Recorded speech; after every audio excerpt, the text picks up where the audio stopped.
You're listening to Psych to Parent, where we turn brain science into tiny wins at home. I'm Dr. Amy, your not-so-typical school psychologist, mom of two, and endurance athlete. I love a good data set and a diagnostic manual. But I also forget permission slips, overthink IEP emails, and occasionally replay the moment I snapped at my kids in the car. In other words, I'm in the messy middle with you, not above it.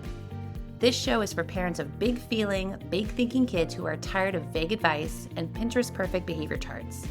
Each episode, I'll pull back the curtain on what I see in real evaluations, school meetings, my private practice, and my own kitchen, and translate the research into simple scripts, tiny routines, and nervous system friendly tweaks you can actually use.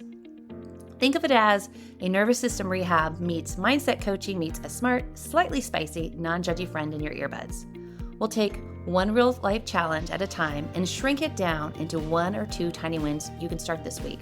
No perfection, no 47-step sticker systems, just small, repeatable shifts that add up over time. Quick legal-ish note in plain English. This podcast is for education and support. It's not therapy, it does not create a clinical relationship, and it's not a substitute for personalized medical or mental health advice. If you're worried about your child's safety or mental health, or your own, please reach out to a trusted professional. Okay, deep breath, drop your shoulders. You're not behind and you're not alone. Let's get psyched to parent.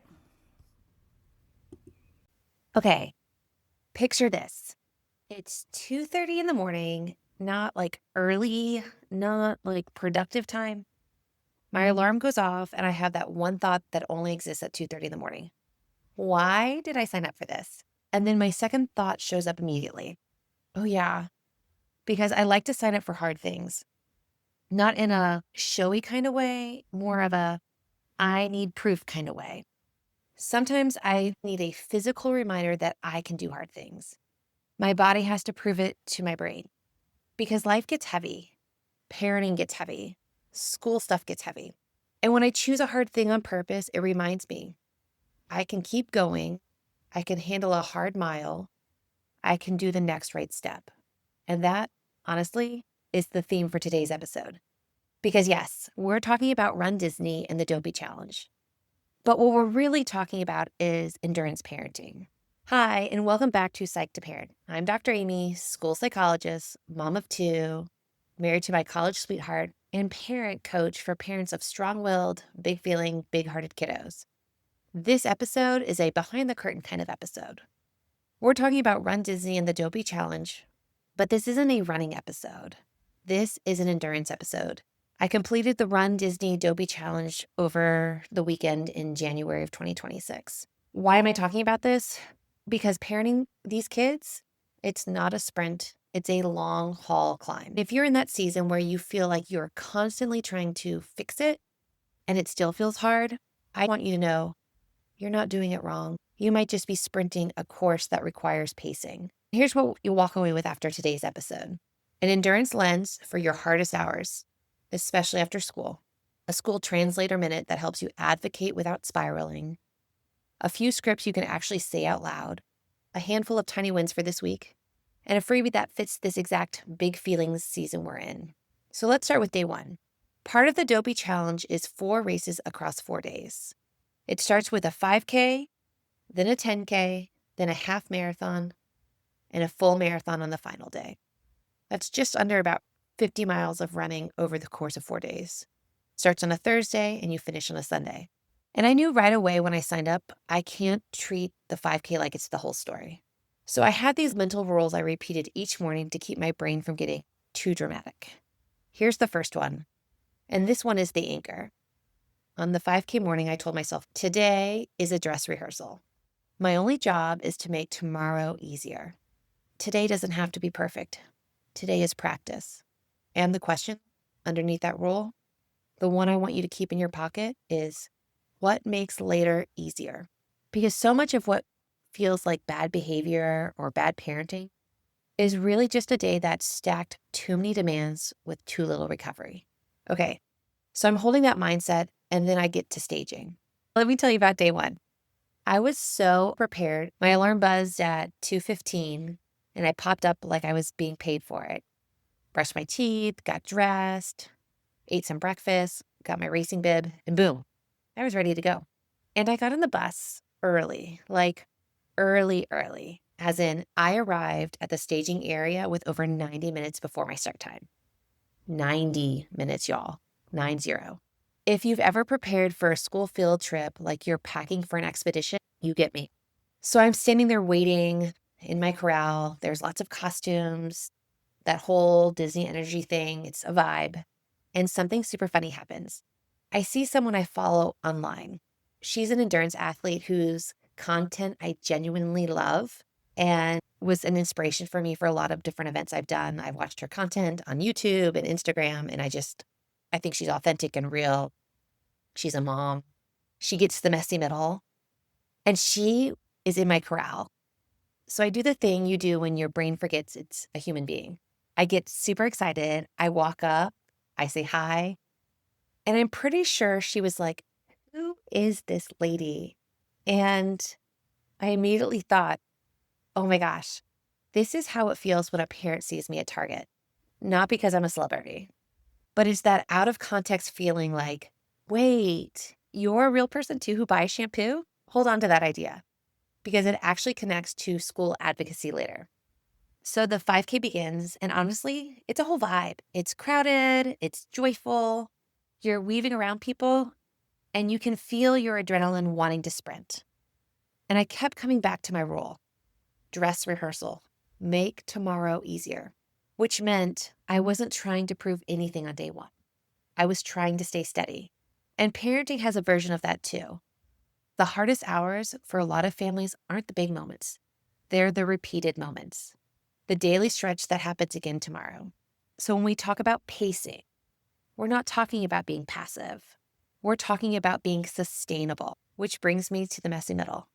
Mornings and bedtimes in my house are pretty structured, and we've had routines in place for years. It's not perfect, but it's predictable. From 3:30 to 6 o'clock in the afternoon, that's the witching hour. That's the backpack dump, the snack negotiations, the homework dread, the non-preferred task like cleaning a room, which honestly fair. I also hate cleaning. If this is you, if after school turns your home into a tiny emotional thunderstorm, please hear me. You didn't do it wrong. You just hit a hard mile. When we hit a hard mile, our instinct is usually to push harder, more explaining, more logic, more talking. But Dopey taught me something important on day 2. On day 2 of the 10K, I was telling myself this: I'm still warming up for the weekend. Here's the parenting translation. We warm up too. We don't sprint straight into demands. Here's the one sentence brain explanation. When your kid is overwhelmed and you're overwhelmed, the thinking brain gets quieter and the survival brain gets louder. If you're trying to reason your way through a meltdown at 5:15 on a Tuesday, you're basically trying to give a TED talk to a nervous system that's already on fire. That's why the most brain-based strategy is often not a lecture. It's have a snack, get a drink of water, let's have some connection. Maybe it's quiet or movement, fewer words. Then we problem solve. And this is where I want to widen the lens for you, because the Dopey Challenge forces you to stop thinking about one race at a time. For me, my actual Dopey plan was I have 1 weekend of racing, not 4 separate races. One thing that the Dopey Challenge forces you to do is stop thinking, I have to crush this race, and to start thinking, I have to stay steady across the whole weekend. My goal wasn't to run almost 50 miles and be like, look at me, I'm running 50 miles. My goal was to treat it like one big endurance event. Stay strong, steady, and healthy across all 4 days. Early races are warm-ups. The half marathon is a discipline test. The marathon day is no heroics, just consistent forward progress. And here's a simple parenting translation. Don't stare at the whole week. Don't stare at homework forever. Don't stare at the whole school year. Stare at the next marker, the next step, the next tiny win. And then the universe handed me a perfect example of next marker thinking. Because on day 3 of the half marathon, my plan fell apart before sunrise. It's day 3. It's the half marathon morning. And I had already planned in my brain that I was going to be going slow and steady. And I wanted to pace with the balloon guys and gals. They're the people who are at the very end of the race corrals, who hold the 16-minute mile pace, and you have to stay ahead of them so you're not swept, meaning you get taken off the course early. So I knew they were starting about 45 minutes to an hour after start time for the race. So in my mind, I'm like, okay, I can sleep in a little bit on day 3, not a 3 a.m. wake up. I'm going to be the person who sleeps until 4:15. And in my head, I'm fully convinced the buses run continuously every 30 minutes, starting at about 2 a.m. Friends, they were not running that way. I get down to the main area of my hotel to catch the bus to Epcot for staging at about 4:38 a.m. And there are no buses, none. They're done, finished, goodbye. And there isn't another one until 6:30 a.m., which is not going to help me. And in my brain, I feel that doom narration trying to start up. This is a disaster. I ruined everything. I can't believe I did this. I'm the worst. I'm so stupid. But then, plot twist. There's a minivan sitting at the hotel entrance. A minivan is basically a Minnie Mouse themed fancy lift kind of situation. You pay a premium, but they're adorable, and the cast members who drive are fabulous. The driver's name was Carmen, and she parked her car at my hotel resort to use the restroom. As she comes out, I'm like, "Are you a minivan driver?" And she's like, "Yes." And I'm like, "Can you take me to Epcot for the race?" And she says, "Yes." So I pull up the Lyft app on my phone and request the minivan. So Carmen saves the morning. We get to Epcot around 5 a.m., and the adrenaline was real. And here's what I want you to remember from this story. There are lots of ways to solve problems. There are lots of ways to solve a problem. Sometimes we make mistakes. Everybody makes mistakes. That was my mistake on day 3. I'll probably make another one at some point, and we still keep moving forward. This is the other lesson. You're not alone. There are helpers everywhere if you're willing to accept support. I even gave a ride to another random runner who missed the bus too. And when he offered to split the cost, I simply said, pay it forward. That's what we're called to do. Okay, let's connect this to parenting. Sometimes you think you have extra time and you don't. Sometimes you misread the schedule. Sometimes you miss the window. And the fastest way to make it worse is the shame spiral. What helps is plan B. What's the next right step? Who can I help? What's the minivan option here? And in parenting, the minivan option is usually something boring and basic, like a snack, a break, fewer words, reset, repair, try again. Once you've had a day like that where you've missed the bus, your adrenaline is coursing through your body, your brain is sprinting mentally, you realize something else about endurance. The finish line isn't the hardest part. The hardest part is the messy middle. Now, everybody wants that finish line picture with all the medals. And yes, it's cool, but it isn't always easy or fun. There are blisters, hot spots, chafing in places you didn't even know could chafe. And what's wild is your brain often quits before your body does. Your brain starts saying, I can't do this. This is really hard. What was I thinking? And in those moments, I'm not doing a magical mindset hack. I'm doing the basics. One foot in front of the other. One more step.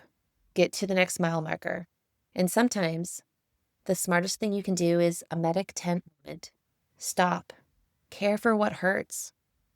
Reset. Then keep going. Here's the parenting translation. A pause is part of the route. It's not a detour. And one of the most important moments in parenting is repair.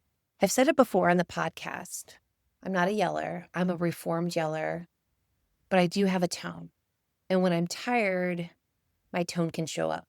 What I'm proud of now is how quickly I can catch it. The siren goes off in my brain and I'm like, oh shoot. And I repair pretty fast. I get down on their level, eye contact, no towering, and I repair fast. I'm sorry I lost my temper. Will you accept my apology? Depending on the moment, whether it's sitting with them at the kitchen island, snuggling on the couch, maybe a hug, something that tells their body, you're safe. Then I give them space to tell me how it landed, how it made them feel, and we do a do-over. Because repair is you build it by using it.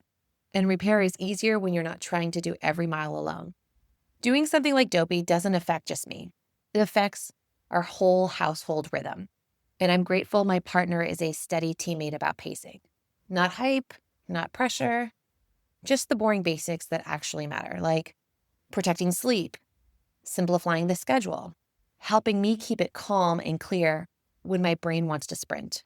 And on long days, when I walk in and my brain is already racing, what helps me most isn't, "You've got this." It's someone naming what I'm carrying and taking one thing off the list, like, "I see you. You're cooked. I'm handling dinner," or backpacks, or lacrosse practice, or whatever. That kind of support is an aid station. And it's the same thing I coach parents to ask for. Support that makes the next mile feel possible. Okay, now let's talk about Run Disney. That is the perfect metaphor for boundaries.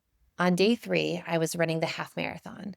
And my phrase I kept telling myself was this: "Today, I proved to myself I can be patient." Now, let's talk about the balloon guys and gals.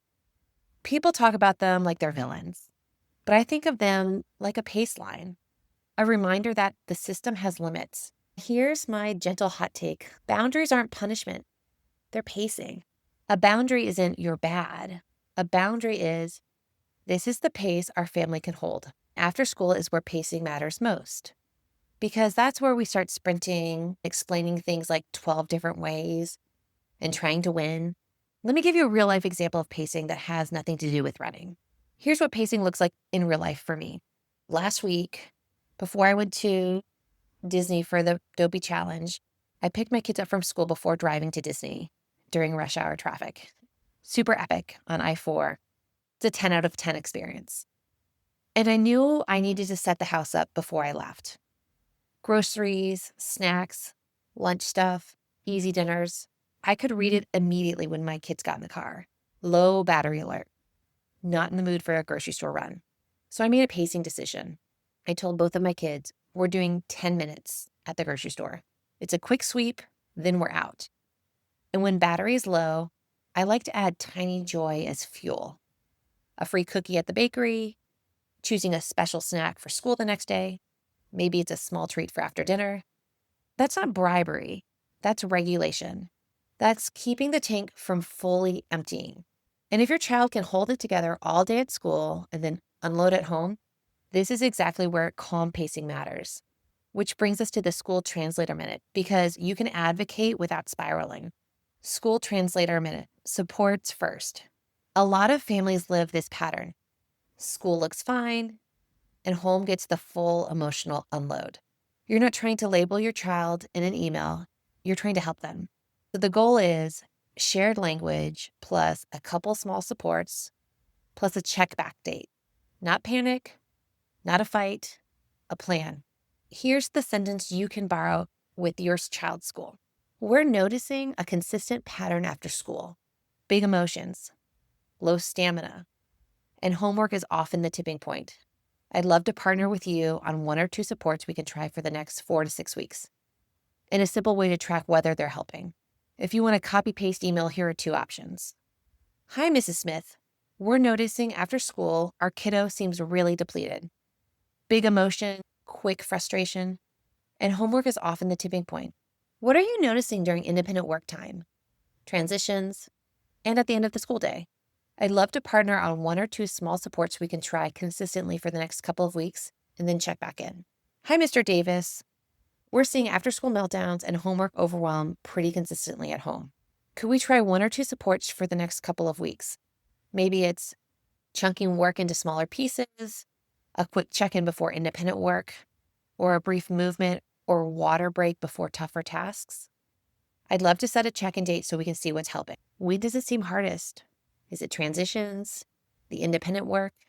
Is it at the end of the day, beginning of the day, unstructured time? What helps them get started when a task is not preferred?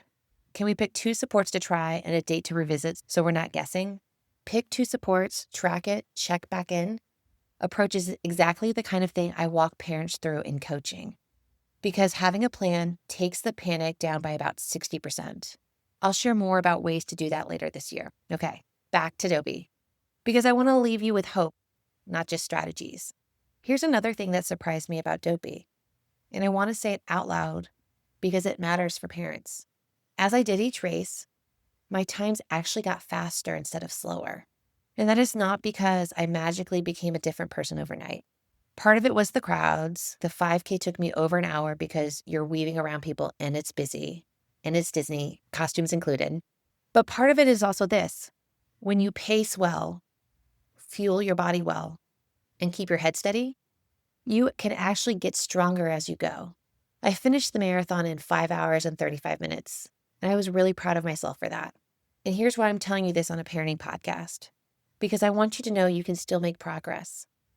Even if you feel like you're in the later stages of parenting, even if you feel like you've been in the same battle for a long time, there is always an opportunity for growth and change that you may not even realize you're capable of yet.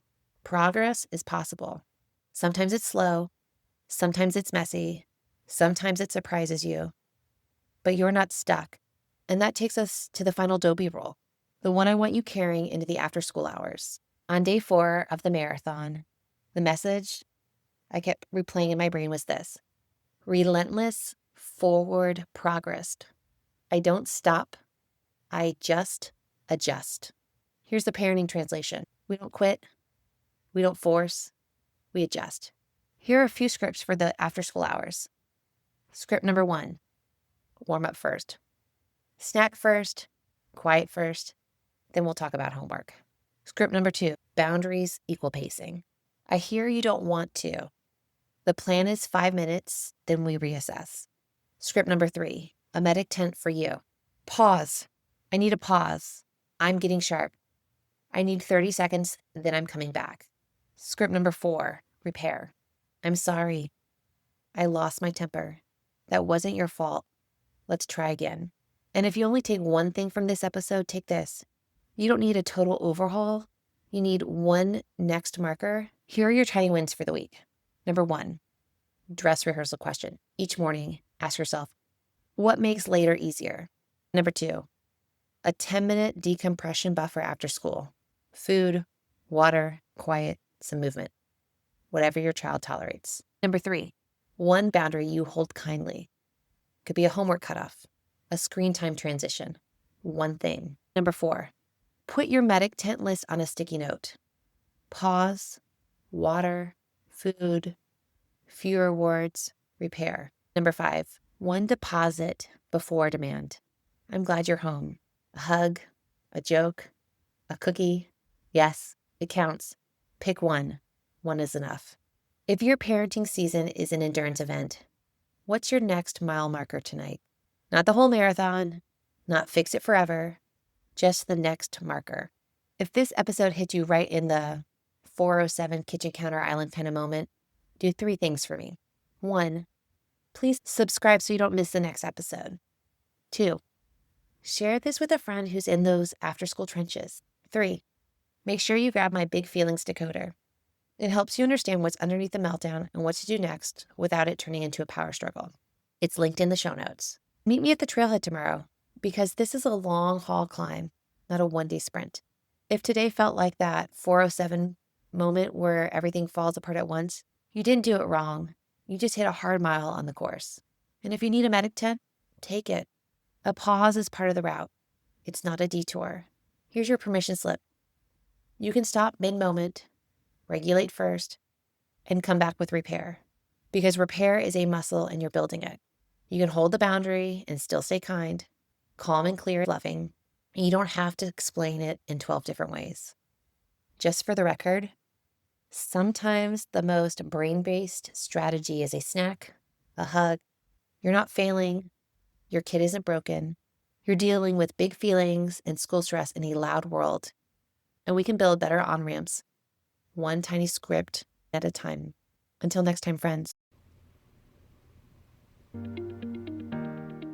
Thank you for hanging out with me on Psych to Parent. I'm Dr. Amy, your not so typical school psychologist, and I'm genuinely glad you're here doing this work instead of quietly white knuckling it and blaming yourself. Your tiny win from today's episode is simple. Do not overhaul your entire parenting style. Pick one idea, one sentence, or one tiny shift and try it in a low stakes moment this week. Then notice what changes, even if it is just by 1%. If you want more support, head over to psych2parent.com. You'll find show notes, simple scripts, and parent-friendly guides that go with these episodes. While you're there, make sure you join the Tiny Wins mailing list so you get weekly brain-based tips, real-life examples from my work with families, and first dibs on new workshops and resources. It's the easiest way for us to stay connected beyond the podcast. If this podcast was helpful, it really does matter when you tap follow or subscribe. Leave a quick review or text it to a friend who is parenting a big-feeling, big-hearted kid too. This podcast is for education and encouragement. It is not therapy, and it's not a substitute for individualized care. If you're worried about your child or yourself, please reach out to a trusted professional in your area. You are not behind. You are not broken. You are building something new, one tiny win at a time. I'll see you in the next episode, probably with a cold coffee in hand, cheering you on.